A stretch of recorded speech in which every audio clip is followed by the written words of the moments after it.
move on to the Defender, which is basically, it's the only product that we have in the range that's not actually part of the schedule, the Defender.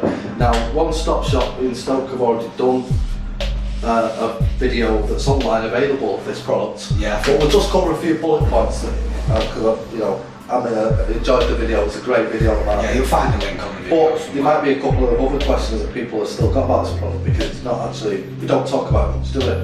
It's kind of something, it's not part of the schedule. We see it as a solution to a problem. It's not part of the growth schedule, is it? It's a very particular solution to a problem, but it's a problem that if you experience it, is a nightmare of a problem. But this product, when we developed it, it's kind of how do I explain this product in a way? People said, why did you do that? What is it? We did it because we can.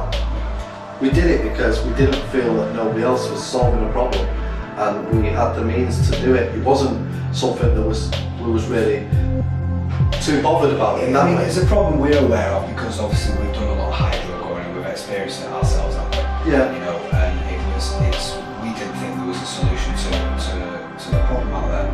So in essence, yeah, I mean, the product has been designed to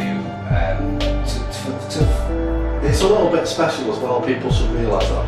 It's not like it was easy. It's a certain equation of numbers. It's a different kind of phosphorus and potassium. I'm not going to go too deep into biochemistry, what grows out there, but it's based on a phosphoric acid rather than a mineral based, a standard phosphorus that's used in most NPKs. Yeah. So for us, it's more of a chemical product, whereas all our other products are organic based. So for us, it's not really a part of schedule, but it doesn't mean to say it's dangerous. It's only dangerous when it's not used to directions. Anything could be dangerous if not used to directions. Now this product, it solves a great problem because it creates what's called phosphites. And these are created by, what you have is an activated phosphorus in the product.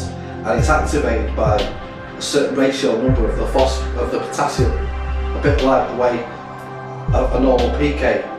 The potassium is there to aid the uptake of the phosphorus from the plants, whereas this doesn't do that way. It actually activates the phosphorus to create what's called iron phosphites, and these are basically what protect the plant from any fungus, pythium, all slimy root rot, and any pythium that might threaten the plants. It's clever anyhow that slight change that creates the iron phosphide totally changes the function. And it's also got an extra added advantage of increasing the root mass ridiculously. It does get a bit crazy on the root mass, doesn't it? It creates a slight biochemical which is a healthy plant. That's what we want. We want healthy roots, healthy shoots. As well as stimulating root growth, the way that it works is it creates a slight biochemical change within the root zone, and that change stays.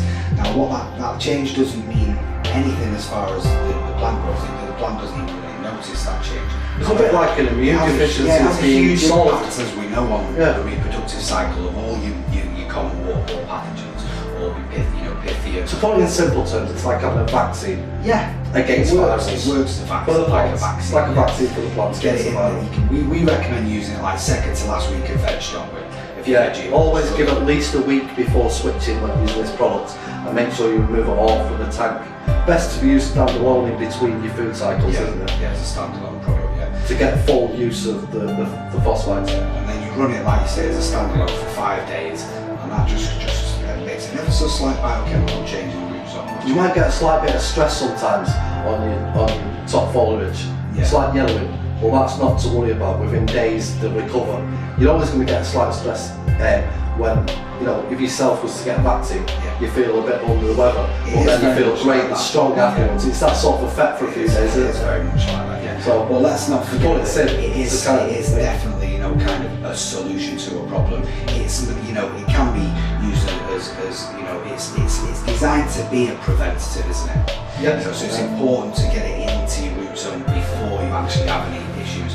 If you've got a pythium problem, I wouldn't suggest using cocoa soil. No. Not that it can't be, it could be foliated. Yeah. Obviously, as long as it's not pH, it's never pH any foliar, it's not the one rule everyone should know, beginners. There's a lot of beginners who needs to be set just for them. But it can be foliated, but it's not really needed in the cocoa or soil-based medium, a hand-fed medium. No, because to be honest, pythium and root issues no point in doing something you don't need. are not particularly an issue in substrate, are they, in cocoa?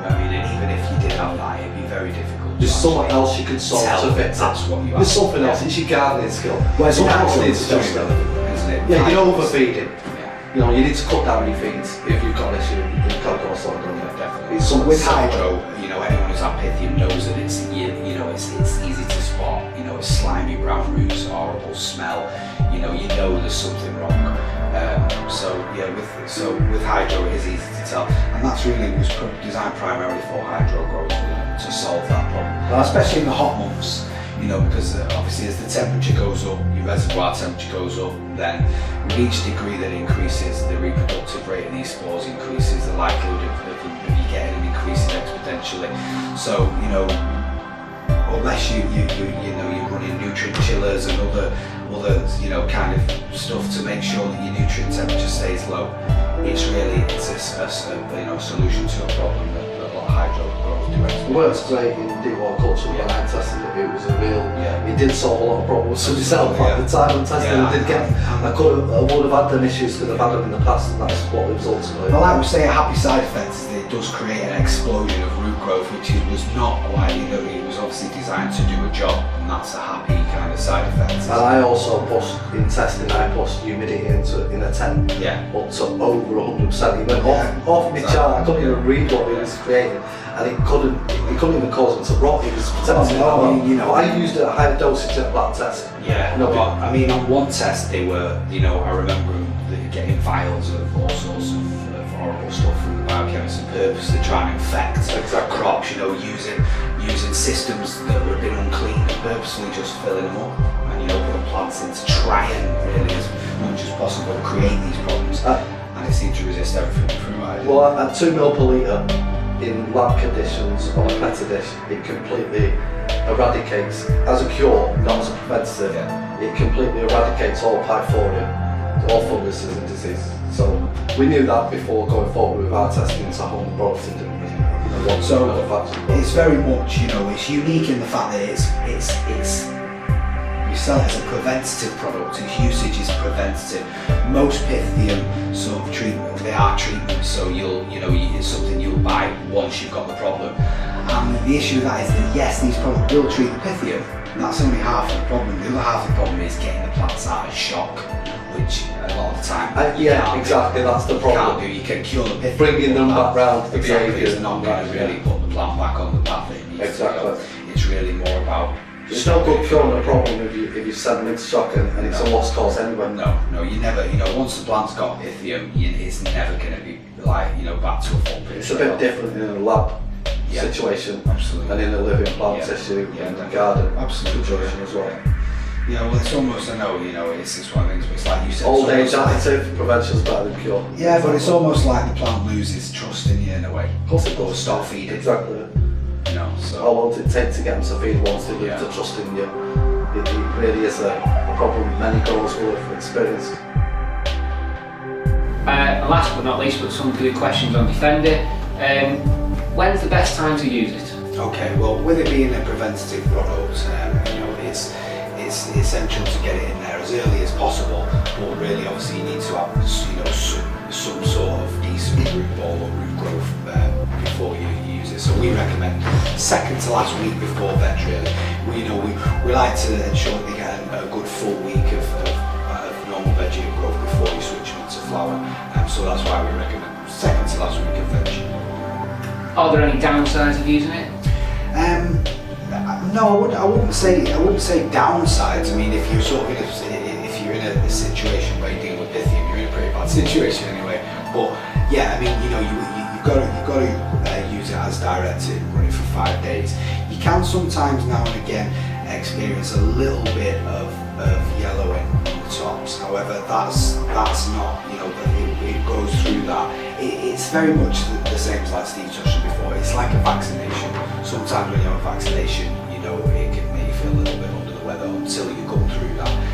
But if it's the alternative of it destroying your crop or coming through a little bit of yellowing, then obviously it's very valuable for deep water culture and hydroponic. And best used as a preventative rather than a cure? Yeah, absolutely. I mean, that's not to say they won't have some beneficial effects if you've got an existing infection, but really, like we discussed before, curing the pythium is only half the problem, it's getting the plants out of shock. So we find usually if you've got a good pythium infection, you know, to a greater or less degree, it's kind of you're fighting a bit of a losing battle anyway. That's why we designed it to be preventative, to really try and stop it from happening in the first place. And what's the recommended dose on it? Yeah, the recommended dosage is half a mil per litre. Again, like all of our products, it's a concentrate, you know, so it's great for everything, goes a long way.